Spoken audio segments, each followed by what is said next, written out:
Hey everybody, welcome to the briefing room. I'm Devin Dwyer in Washington. Great to have you with us on Monday. Hope you had a great 4th of July and are staying dry today. If you're on the East Coast, it is a soggy one. Flooding here in the nation's capital. A lot to get to today on the race for 2020. New developments with Iran. And of course, that news out of New York today that has a lot of folks here in Washington talking that Jeffery Epstein sex trafficking case. Will break down what that means for all of us in our politics coming up. But first, the race for 2020. There's a new ABC News Washington Post poll which shows President Trump has his highest approval ratings since taking office, but is trailing former Vice President Joe Biden in a head-to-head matchup if that would happen today. This is ABC News is learning potentially of a possible shakeup in the presidential race ahead. We'll get into that now with our political reporter Johnny Verhoeven is here. Also joining us live from New York, Avery Harper, who covers the Biden campaign. She was out on the trail in South Carolina over the weekend with the former vice president. She joins us. Hey, Avery, great to see you. Let's start with you, Johnny, because these numbers are really significant. Let's start with the top line for President Trump. Some really good news here. Right. Highest approval rating of his 2-year term. Right, and that's definitely the number that he's going to focus on coming out of this poll, and that is good news for him. But you also have to take these numbers in context, and if you look at the 2.5-year average of our ABC News Washington Post poll of the first 2.5 years of his presidency, he's at around 39.5%, which is historically low. But these numbers also come after last week his re-election campaign and the Republican National Committee announcing they raised over $100 million for his re-election effort. So if you take those two things combined, you really do see that this is a president who, like most incumbent presidents, is going to be a formidable challenge for any Democrat who emerges from the 24 candidates who are running. And perhaps some tightening in this new ABC Post poll. It is very early, and obviously presidential elections are won in the Electoral College, not the national popular vote, but it's a good litmus test for where things stand right now. Let's put up some of those matchups. First, we have who people would vote for if the ticket was Trump versus Harris. You see there, it's pretty close. It's within the margin of error. Same thing with Sanders and Warren. But a different outcome, Johnny, when it comes to Joe Biden, and that's what's been giving him an edge. Right, and that's what's been really buzzy from this poll. And particularly, an interesting number to pull out is that Joe Biden has a 29% advantage with moderate voters over Donald Trump, and that's really the former vice president's bread and butter. And so that's definitely concerning for the Trump campaign. Obviously, it's incredibly early. If you look back at what the poll said, 4 years ago or 8 years ago in previous races, you'll see people like Rudy Giuliani leading the Republican primary, Hillary Clinton up by big margins. But that Biden number, has been also pretty consistent over some other public polls, so it's definitely causing some concern. And does that number we just saw, Joe Biden leading Donald Trump in a hypothetical matchup, does that help him among Democrats? Does that bolster his case of electability? I mean, that really is kind of what his whole campaign is centered around, which is that, look, all these other people are running on these big, bold, progressive ideas. I'm the guy who can actually go in, stand toe-to-toe with Donald Trump and beat him. Now, we saw over the last, couple of weeks that Kamala Harris came in and sort of is trying to also make that argument now, but that really is one of the centerpieces of Joe Biden's entire campaign, so that number does help. He's hanging on to that idea of electability. Avery Harper, you spent the weekend with Joe Biden in South Carolina, and he is really struggling to turn the page after several weeks of controversy about those comments of working with segregationists. Yeah, we actually saw him apologize during his first campaign stop in South Carolina over the weekend in Sumter, South Carolina, to a predominantly black crowd. This is 3 weeks after those comments were made that he apologized. He told that crowd that he was wrong to make those comments and that he was sorry for any of the pain that they may have caused. And this is what leaders that I have spoken to in South Carolina wanted him to do, and they hoped that he would do. Those comments were received, and that apology was received well by the folks who were in that room and also the voters that I spoke with on the ground. And Johnny, how do you move past something like this? I saw one Biden ally over the weekend say that they were afraid of this being death by 1,000 cuts. Right. This storyline just won't go away. What does he need to do to really pivot us past this point? Well, I think what you've seen from the Biden campaign thus far is that there's this idea that if we just stay sort of consistent in our message, and you've seen these other instances of where it looks like the former vice president may be sort of out of step with where the modern Democratic Party is in terms of some of these progressive issues, but his message really hasn't changed. Just that we're in the battle for the soul of this nation, and I'm the only one who can beat Donald Trump. So I think he thinks that, look, yes, I've had these different positions in the past, and they may not necessarily be 100% in line, but I'm still, as evidenced by this poll, the best guy to go in there and actually beat Donald Trump. And wrapping himself in the legacy of the first African-American president, Barack Obama, Avery Harper, he has been name-dropping Barack Obama almost every other sentence, it seems like these days, really ramped up those references of his ties to the Obama administration. Yeah, we see him do this, especially when he's talking to black audiences. He continuously name drops Barack Obama and accomplishments made during the Obama-Biden administration, as he often says. We saw him use phrases like, as Barack says, he also referred to Obamacare as the jewel of the Obama administration, to rousing applause. So this is something that we will continue to do. It's interesting, he was asked about this, asked about clinging to the Obama legacy, and he deflected. He said that he wanted to only talk about the future, but it's important to note that he is the person who continues to bring up his past, be it his work with segregationists or his work with Barack Obama. And there are some reports this afternoon that this sprawling field of Democratic candidates, something like 24 candidates, is about to get shaken up a good bit. I want to bring into the conversation our Beatrice Peterson, who is live for us on Capitol Hill. She covers, among others, the campaign of Eric Swalwell, congressman from California. And Beatrice, we haven't seen him out on the campaign trail since that big moment in the Miami debates. You're hearing some word now that perhaps he could be the first candidate to get out of the race. What are you hearing? Well, we'll see. I mean, last week was 2 weeks ago for the debates was a good week for him. He had went to Homestead, Florida, visited the Homestead Detention Center. However, after the debate, he had some events that were scheduled, one of which was a visit to New Hampshire for the 4th of July. Those events never came to fruition, even though the press had been informed that he was going to go. He did indeed go. And last night, we got an email last night, the press, saying that there was going to be a press conference for the California Congressman. There was no word on exactly what that press conference was about. I emailed late last night to figure out what it is about. They wouldn't give details from the campaign.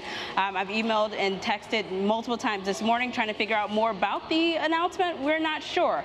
LA Times is speculating that he may actually step aside and not run for president anymore, drop out, and maybe in fact run for his congressional seat once again. So we don't know. We got to stay tuned for the next. All right, we'll keep an eye on that. Eric Swalwell's 2020 campaign. Absolutely, and he was one of the youngest candidates and has been here in the briefing room several times, somebody who's made gun control a key portion of his campaign, Johnny. And it's not just Eric Swalwell who may be leaving the race. We're also getting word now that potentially another Democrat could be getting in. That's right. You could lose one, then go right back to 24. The billionaire hedge fund manager, Tom Steyer, who, if you'll recall, back in January, went to Iowa, held this whole press conference and said he wasn't going to do it. I'm not running for president. But we did always hear that he did reserve the right to sort of change his mind if he looked at the field and sort of wasn't satisfied with the messaging and the sort of primary that was being fought. And that may very well has happened. You've seen other outlets report that. So if Steyer does get in, I mean, that'll be a very interesting dynamic because he is someone who can self-fund. He has billions and billions of dollars. He has his own sort of political operation behind him. Someone who has pushed this idea to impeach Donald Trump well and could tap into that movement in the Democratic Party. He's one guy, though, who won't be on the debate stage at the end of the month in Detroit. The CNN debate coming up just around the corner. And one final footnote today, Johnny, we're just learning that CNN is going to hold a live draw next week for where the candidates will be placed on stage. Right, and if you remember back to the debates a couple weeks ago, where people were on the stage actually really was a big deal to people. You had kind of Bill de Blasio way out on the wings, kind of, trying to chime in. So that really does matter, and you could see sort of capitalizing on that drama, and I'm sure campaigns will be watching with bated breath. All right, our thanks again to Johnny Verhoevic, you're a political reporter, Avery Harper in New York, and Beatrice Peterson up on Capitol Hill. Thanks a lot, guys. Turning now to the sordid tale of a billionaire financier with ties to high-profile political figures from both parties here in Washington. Jeffrey Epstein, you've probably heard the name, was indicted today on federal sex trafficking charges in New York City. This is more than a decade after a widely criticized plea deal gave him a sharply reduced sentence. In a similar case, I want to bring in our investigative reporter, Josh Margolin, who has been covering this all along. He joins us from New York. Hey, Josh. So, Devin, how are you? Break it down for people who don't know Jeffrey Epstein, don't know this case. Why is this so significant? Devin, Jeffrey Epstein is really well known in a very small part of the world. He is a billionaire investment guru and also a well-known philanthropist. He's not somebody who's a public name, but he did burst into the headlines, as you said, over a decade ago when he was investigated for accusations of sex trafficking with young girls and young women in Florida. And then he, the investigation ended with this non-prosecution plea agreement that was controversial and questioned by many people. Yeah, and that plea deal was actually arranged by then prosecutor Alex Acosta, who is now the labor secretary in the Trump administration. So that creates a whole interesting array of questions for someone who is now in a very high-profile post. Well, absolutely. And in fact, Acosta was asked about the circumstances surrounding that agreement back when Acosta was, before the Senate for his confirmation hearings when he was nominated by the president to be labor secretary. But Acosta really has not satisfactorily answered the questions that have been asked about the circumstances surrounding this plea deal. And now what you have is federal authorities, prosecutors, and FBI agents here in Manhattan issuing this and unsealing this indictment today, arresting Epstein over the weekend, and basically saying that they are going back into the heart of the case against him from back over a decade ago and re-entering it. And I think, Josh, before we let you go, one of the other reasons why people are so fascinated by this case is because of the connection Jeffrey Epstein had to two presidents, President Bill Clinton, President Donald Trump. In fact, Donald Trump himself there's a picture of Trump with Jeffrey Epstein many years back, but gave this quote about Jeff to New York Magazine in 2002. This is Donald Trump. "I've known Jeff for 15 years. Terrific guy, a lot of fun to be with. It is even said that he likes beautiful women as much as I do, and many of them are on the younger side." The White House has not responded to our request for comment about this case, but that has been a really kind of a key piece to this puzzle, that two presidents have had connections with him. Absolutely. I mean, Epstein, the accusations against Epstein are awful and serious. And if he's convicted on the counts that were announced today, he could go to prison for 45 years. But truth is, it's his connections to these other high-profile people, two presidents specifically, that have really made this a story of national interest. Yeah, it really is. Josh Margolin in New York for us tracking the Thanks, Jeffrey Epstein thing. Thanks, Josh. Moving on now to an unusual move over at the White House today. President Trump is talking about the environment, something that is front and center for many Democrats, of course, but not so much for members of his party. The president today is claiming that the U.S. is a world leader on environmental issues. This from the president who withdrew us from the Paris Climate Accords and also rolled back more than 80 environmental regulations in his first 2 years in office. The president speaking about this at the White House this afternoon. We're taking a look right now at the president. Let's listen in briefly. When we innovate, produce, and grow, we're able to unleash technologies and processes that make the environment better while reshoring. And so importantly, you look at reshoring production all the way, taking it away from foreign polluters and back to American soil. The previous administration waged a relentless war on American energy. We can't do that. They sought to punish our workers, our producers, and manufacturers with ineffective global agreements that allowed the world's worst polluting countries to continue their practices. These radical plans would not make the world cleaner. They would just make and put Americans out of work, and they put them out of work rapidly.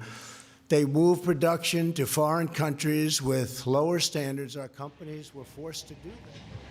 And that's President Donald Trump in the East Room at the White House, taking credit for what he says is U.S. leadership on environmental issues. We will now ask two environmental experts whether they think that's the case. Let's bring in Heather McTeer-Toney. She's a national field director with Moms Clean Air Force, was a former EPA official during the Obama administration. Heather, great to see you. And Victoria Herman, a National Geographic explorer and managing director of the Arctic Institute over with our friends at Nat Geo. Great to see you. Thank you so much, Victoria, for coming in. Let me start with you, Heather. You have been advocating for so many of these environmental protections that the president has rolled back. Where do you think his leadership is on this environmental issue, and do you think he's done anything right on the environment?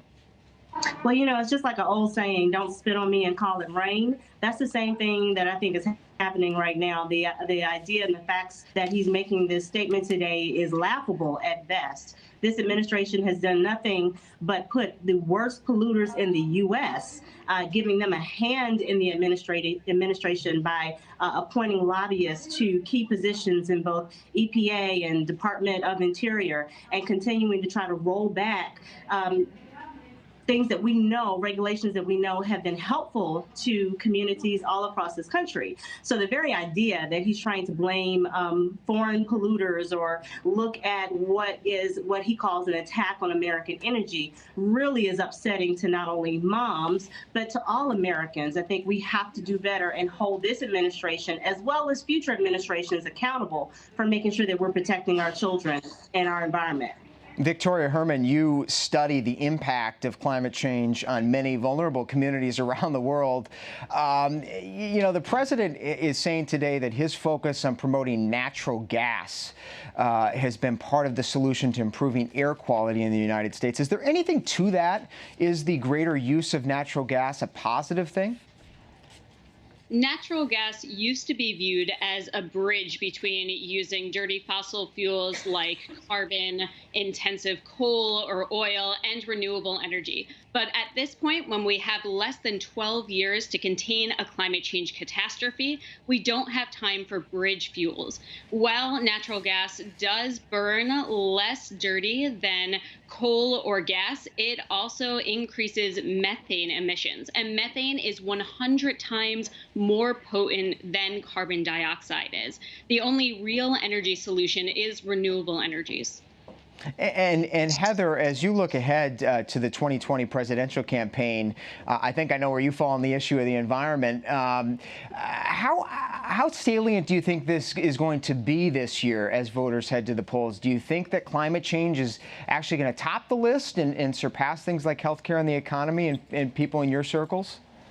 Listen, moms are thinking about it each and every day. When we're looking at our kids and having to take them to the hospital for asthma, looking at important regulations like mercury and their toxic standard that this administration is trying to roll back, the clean car plan they're trying to roll back, trying to make us pay more money at the gas pump just to put fuel in our car to take our kids to practice in the school. It's definitely at the top of our list. On top of that, as Victoria just said, we know we have less than 12 years now to make sure that we are changing things so that our children are not having an irreversible impact. So I think, Mother Nature was giving us a sign today in D.C. with all the water. We either need to take action now or we're going to be in some serious trouble.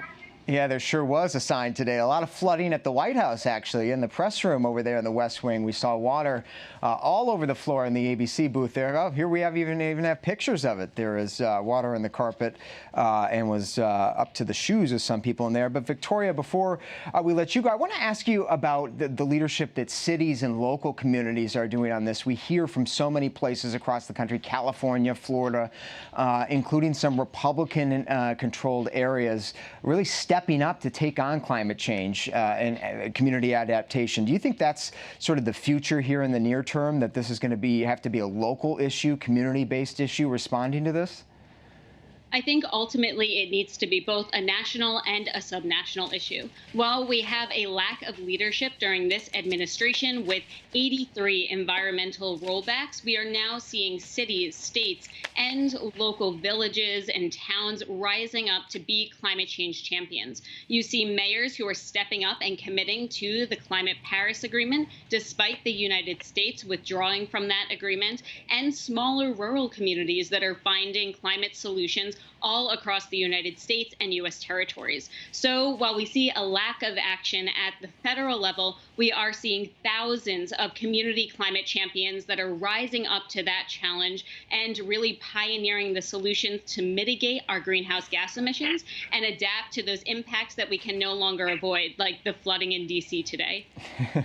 It's inspiring to see those communities and those local residents taking those steps, but you're right, we do need some national leadership. Dr. Victoria Victoria Herman, the managing director of the Arctic Institute and National Geographic Explorer. Thanks so much, Victoria. And Heather McTeer-Tony, a national field director for Moms Clean Air Force. We appreciate you for coming on. Thank you so much, Heather. Turning now to the nuclear threat coming from Iran, a major development now as it was announced over the weekend that Iran has begun enriching uranium above those caps set in the 2015 nuclear deal. This is a dangerous new turn in that crumbling agreement with Donald Trump. He officially withdrew from that deal, of course, last year. So what does this mean? How close are we to Iran getting a nuclear weapon? I'm joined here now by Corey Hinderstein with the Nuclear Threat Initiative. She is one of the people who helped negotiate that deal and advise the Obama administration, during the negotiations. Also, Connor Finnegan joins us from the State Department. Corey, I want to start with you. This seems like a very big development, an ominous one, when they come out and say, you know, after several years with the brakes on, we have now begun breaching that cap. How dangerous is that? It's not dangerous from a technical point of view, but I certainly think it's dangerous from a political point of view. When we're looking at this agreement that has already been kind of hanging by a thread after the U.S. Withdrawal and the imposition of additional sanctions on Iran, we're really thinking about what actions do we all have available to us. From a technical point of view, even going up to the 4.5% enriched uranium, which was announced today, above the cap of 3.67, you know, these numbers don't mean anything magically. Right. But what they do mean is that Iran is starting to kind of tiptoe over the line. They can't make a nuclear weapon tomorrow. We're still at that approximately a year before they could even have the first quantity of material for a nuclear bomb. But it is important because what we need to do is try to figure out what options we have to hold the line here and hopefully reverse. And these steps are eminently reversible. Connor Finnegan, we were talking before the show about the deal itself, which was sort of hanging on by a thread, even though President Trump withdrew the U.S. from it because the European countries were adhering by their terms. Iran, for the most part, was adhering by its terms, so it's sort of hanging in there. Is this now the death knell for the deal, that they've broken the enrichment caps? Well, if the Europeans have anything to do with it, Devin, I don't think that the death knell has sounded just yet. They're still actively working with Iran to try to salvage the agreement. You know, the Trump administration continues to say that these moves by Tehran will further isolate it. But it's actually Washington that has really been isolated, as leaders like French President Emmanuel Macron spent over an hour on the phone with the Iranian president over the weekend. They're trying to work with Iran to give them enough economic activity, as was promised under the deal, to satisfy Iran and to make up for the biting U.S. sanctions. Whether or not they're going to be able to do that, so far they haven't been able to. And Iran is continuing to put pressure on the Europeans to come up with some sort of bigger deal, bigger economic package for them. And Corey, we hear all the time about the breakout period that Iran needs to make a bomb. You said that's still about a 1-year window right now if they really were to go all in. Are we seeing the breakout happening? I mean, is this the sprint to the bomb right now taking place before us?